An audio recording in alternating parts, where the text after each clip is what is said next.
abashobozi kuruga mu katara kandi baguze ibintu by'emiringo myingi nikwe kushoborora oku emihendo y'ebintu eyongeire abo mshana gubeire gwajwa bari kugira ngo hati eboxi y'enyanya ebeire eri aha mitwaro 5 hati eri aha mitwaro 8 watermeloni ebeire eri aha 13 hati eri aha 15 n'ingo mutwaro enanasi ebeire eri aha 10 hati n'eye 13 n'inge 10 kuza aha 15 eboxi y'enyanya tugire mitwaro 5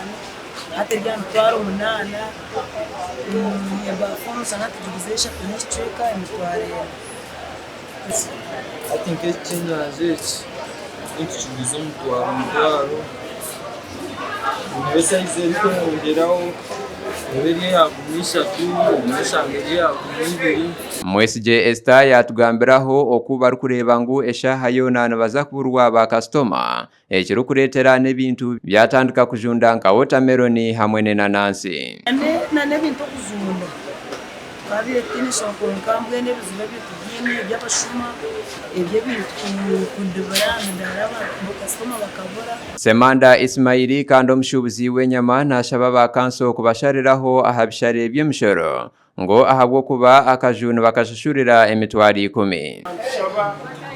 government tuyambe gambeno no buchiko bwa kanso batusharira mishara abo kubakazosha akazokushe emitwari 10